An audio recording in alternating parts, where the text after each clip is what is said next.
Okay, we're going to do the example. This first example in the Brohn examples that are in the Robo example area on the ELE. It's just a continuous beam, 3 spans, 3 sections of 3 meters. I presume there's a pin support, a roller support, a cantilever end with a 10 kilonewton vertical load on it. The beam, it's quite a large beam, 533 210, 82 kilograms per meter length. That'll be from the UK UB range, universal beam range, and the output we're expecting, this precision is unwarranted, but let's call it -2 millimeters. So when you open Robo, you'll get this as after the splash screen, and we'll just start a new project. And this is just simply asking you the type of project. You got kind of plates, 3D, 2D, and some localized stress analysis options, but we could take either of the 2D options here. We'll take this one. We'll get rid of the ugly, and I'm not going to explain the interface other than to say that the workflow is down this side here. This is the workflow that the software designers were expecting us to use, and I'll point out other bits of the interface as we go. Well, the first step in the workflow is to set up a grid. This is a toolbox that is for setting up grids. It already knows we just asked for a 2D problem, and the 2D problem has 3 repeats at 3 meters. And if you look down here, it'll give us a numbering label when I add. So it's added 1, 2, 3 at 3 meter spacings. This won't render. It seems to me to be a strange thing in Robo unless I put the other dimension in. So I'll put a nominal 1 repeat at, I don't know, 2 meters. Add that. I'll make the numbering a lettering. So I'll add that, and when I apply it, you'll see in the interface that we've got 1, 2, 3, 4 grid lines, and the sensor is 0, 0 at the minute. Now I could go on to nodes and start defining nodes. In other words, putting the nodal points in the problem, and then I would follow that by putting members between the nodes, defining the member types and that sort of thing. But this library of structures here can shorten that considerably for certain types of structure, and there's a much bigger library, but clearly it's this is the type of structure we're interested in, so I shall just use the set of this toolbox and the wizard that goes with it. The wizard sort of says, okay, how many spans? 3, and what's the length of a span? 3 meters. Apply that, and it's kind of started to give us something down here in the workable space. Then next, I can use this to access the sections database. I can take the UK sections. I could use the chorus sections. I get the same thing. UB, Universal Beam Family, and it was a 510. It was a 533 by 210 by 82 kilogram per meter. I accept that. Next, it says where do you want me to locate the structure. 0, 0, 0. I'll just take the default. Next, and now we've gone round, so I can just apply and say OK. And it's built me something here, and I don't really know what it's built, other than I assume that these are the beams, and they've got a number on. And if I go down here, I can sort of toggle on the node numbers. So it's given me 1, 2, 3, 4 as node numbers, and 1, 2, 3 as beam numbers. That's useful. Not quite sure what the blue boxes are here, but we shall find out presently. And if I want to know a bit about this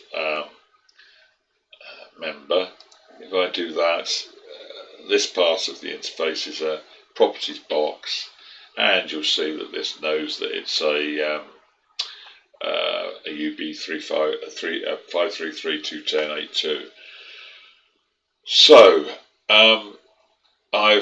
using this wizard, therefore, I've avoided having to do this or having to do this, which are the members. Mostly avoided having to set the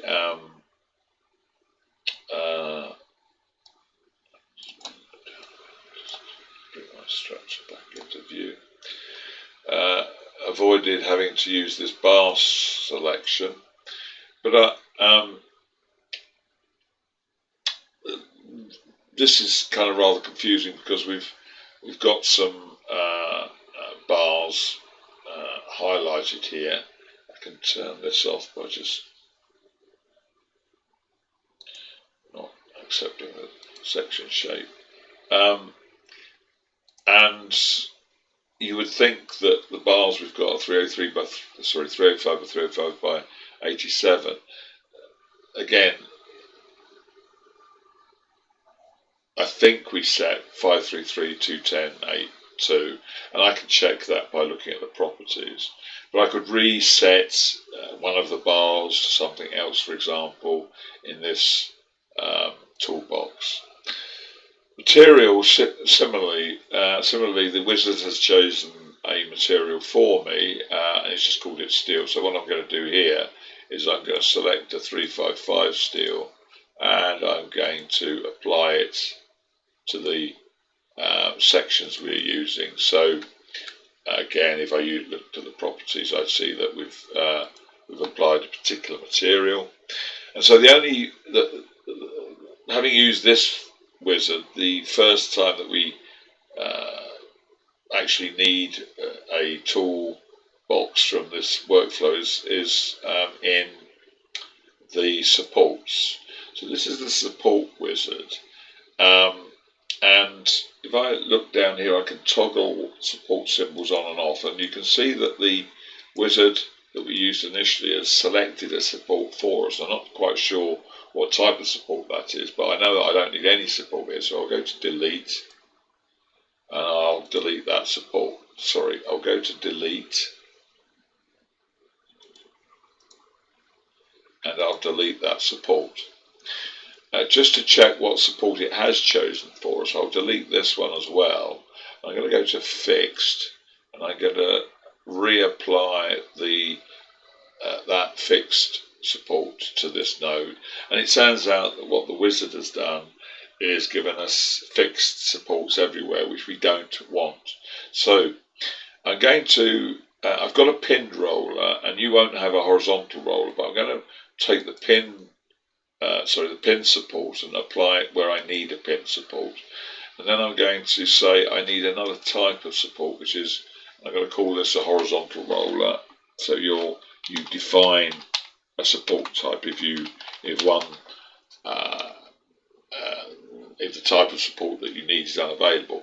And for a horizontal roller, the only restraint I need is in this direction here. So I don't need the X translational restraint. Take that off and add that to my support selection. Close that down there, and then I'll use the horizontal. I'll select the horizontal roller support, and I'll apply it to 2 and 3. And that is the structure set up. You'll notice the sports appear to have gone missing, but if I go to this toggle here and toggle them back on, they're all there. So I've got the basic structure, and the next point in the workflow is load type definition. So this is a toolbox that defines the load types, and that goes from permanent through variable, variable snow, variable wind, and so on. So for this exercise, I'm just going to use the dead, and I shall call it permanent.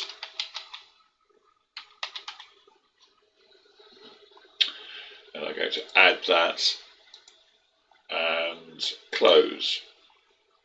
Now you'll see that this part of the workflow has become available to me, and it's just a definition of load. Now the toolbox here then has that we can have loads applied at nodes, loads applied on the elements themselves like UDLs, and self-weight. Now I'm not entirely sure whether self-weight is applied through the tool, this tool wizard. There is a clue. If I go down here, there's a toggle to say load symbols, and if I toggle it, I shall see that I can toggle on and off, and there's something being applied because the elements are changing colour. Just in case, then, I'm going to use this tool to select all the bars, 1 to 3, and I'm going to say apply this self-weight to 1 to 3, apply, close. Now, I can check my loading situation by going to tables. I could check the nodal situation, the bar situation, but I'm just going to go to loads,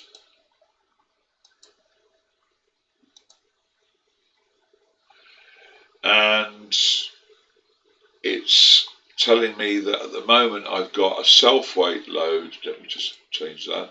On 1 to 3, whole structure in the -z direction, in other words, gravity, and I've got a nodal force, but it's at 0. That's probably because I just used the tab that didn't define a nodal force. So let me just take that out because it's doing nothing and it's useless.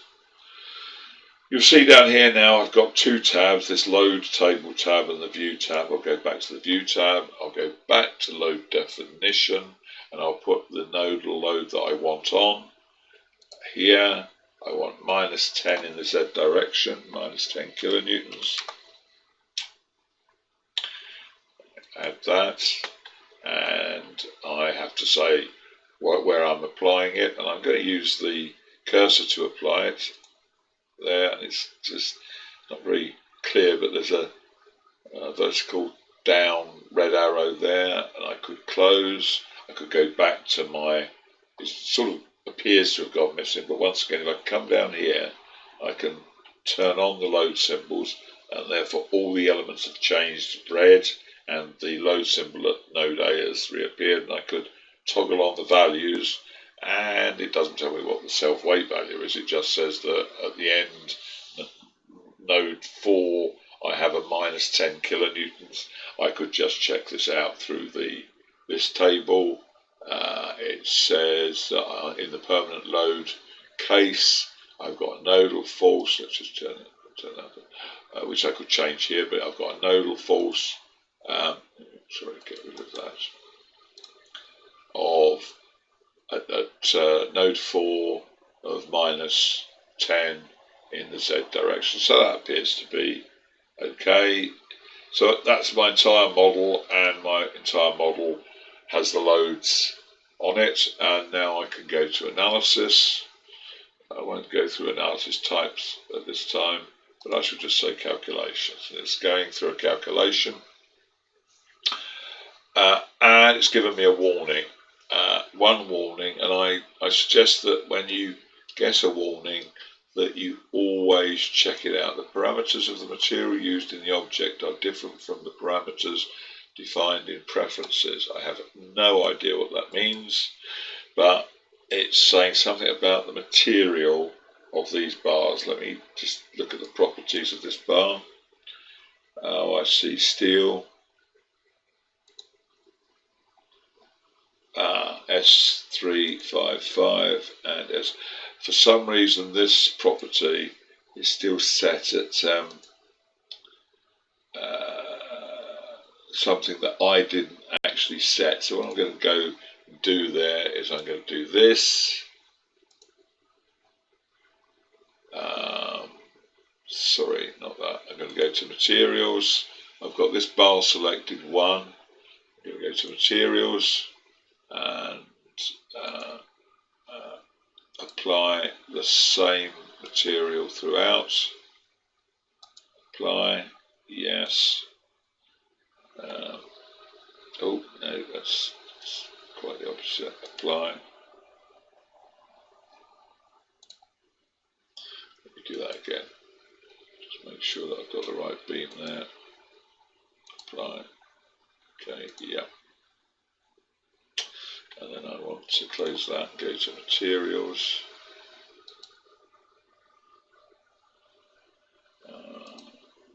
S355.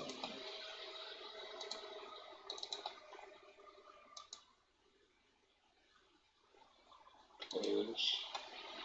Look at the properties of that. It's S355. S355. And I think that's. I can't quite understand the warning, but I'm going to redo the calculation. That's a miracle. I have the calculation without any warnings. That particular warning I don't think would have made, well, it wouldn't have made any difference, but sometimes they do. So track them down. I'll put back I'll toggle on the supports, and now I'm back, and I'm going to talk about what I'm expecting. So here's my beam, and I'm expecting a flex like that. Sorry, let's do it the other way around. A flex like that between 3 and 4. A pivot on 3, so a hump back between 2 and 3, and then a weird. I'll probably get an S shape going back from 2 to 1. Now, get rid of the ugly.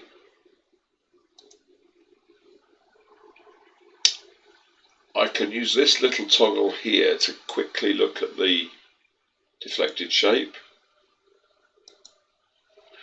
And okay, the scale is quite fine, so I'm going to use the wheel to zoom in, and I'm seeing the hump back between, let me put the nodal numbers on, between 2 and 3,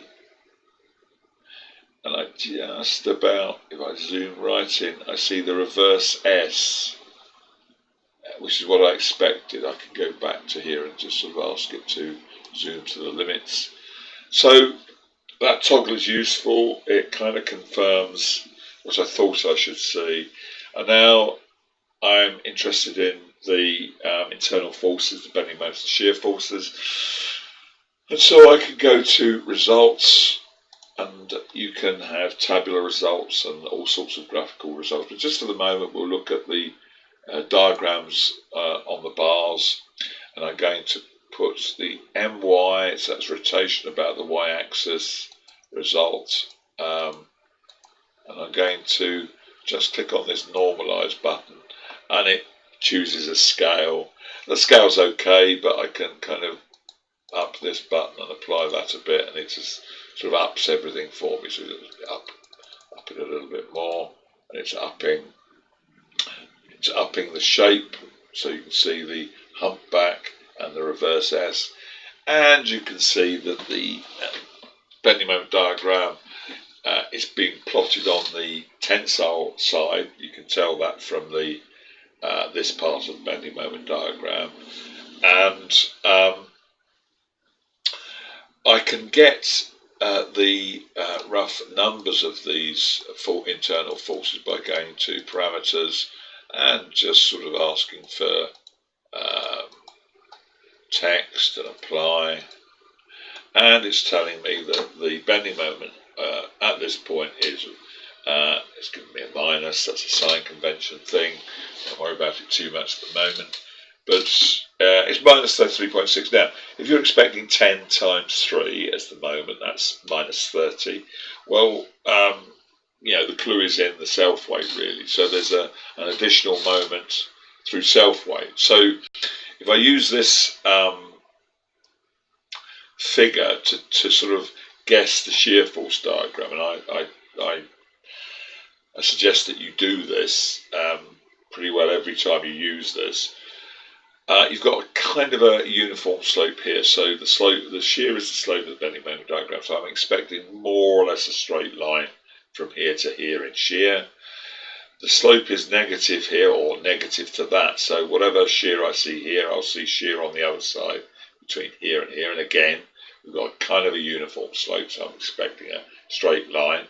And these shears, the slopes are, well, I think this slope is higher than this slope, so I'm expecting more shear here. And then this slope is fairly shallow, but again it's in the opposite sense to this, so whatever side the shear is here, I'm expecting an opposite here, but the slope's fairly gentle, so a small shear here. So let's go back to here, turn off the moment diagram, and turn on the FZ direction, in other words the shear force diagram, normalize, and we've got what we expected. So let's call this a positive shear here, a stronger negative shear here, and a kind of a small shear here. And you'll see that these weren't linear slopes, because the shear is changing from here to here and here to here, and that's again because of the self weight. I can get rid of the, I can get rid of the deformed shape by sort of toggling this on and off. But there you have it. We've got a problem where we could interpret what we expected. We've got the internal forces. Oh, and I know lastly we wanted the deformation, and I'm going to use the tables to look at the deformation. So tables, I want nodal displacements, which is here. Oops, not that one. Turn that off. Turn that on, and it'll give me a table of nodal displacements. And at node 4, under load case 1, it's telling me we've got a displacement of minus 2 millimeters, which is more sensible than 1.9, whatever it was. So coming back to the view, I could look at deformation, click deformation, click the deformation, and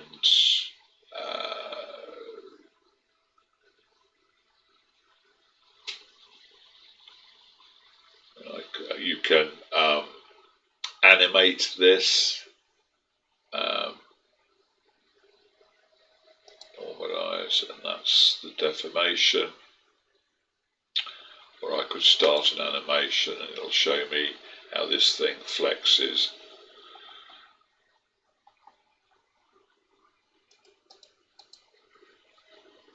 The last thing is looking at the reactions. I'm expecting nothing on FX, but then we'll just have a look, and I'm expecting FZ reactions, and let's click on this descriptions, normalize, and we've got the reactions. Now, once again, I urge you to, let me just close this down, I urge you to do a number of things here. The first thing is the vertical equilibrium, and this may confuse you. If I look at the plus forces, I have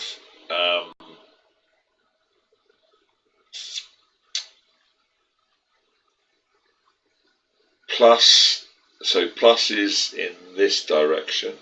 I've got 27 plus 3.7, so 27.3, 3.7, 31 up. You'll see that the reaction here is the same as the shear here, but the reaction here is the sum of the two shears, and the reaction here is the sum of the two shears.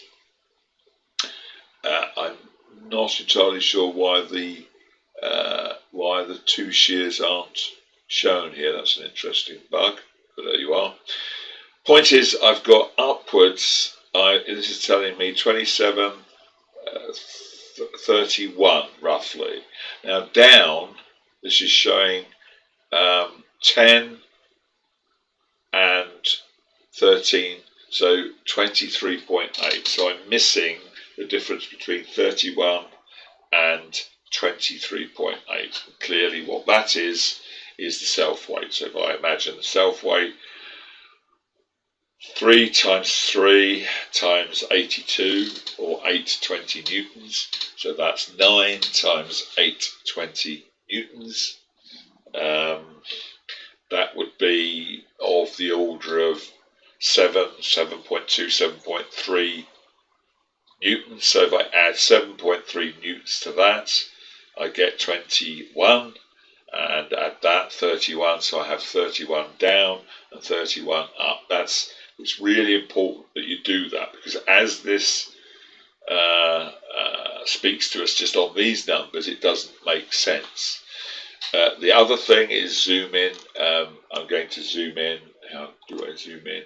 I think I can use this. I can zoom into there, and we can see that we have the sum of these shears must be equal to this reaction. This shear is this beam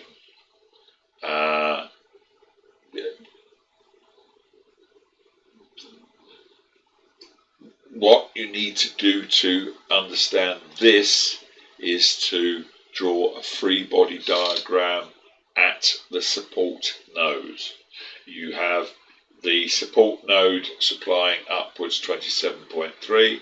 You have this element that you've removed applying a downward force, and you have this element that you've removed applying a downward force. It looks from this diagram as though this element applies an upward force on this node, but it's shear convention. So I want you to draw and understand the free body diagram for this node.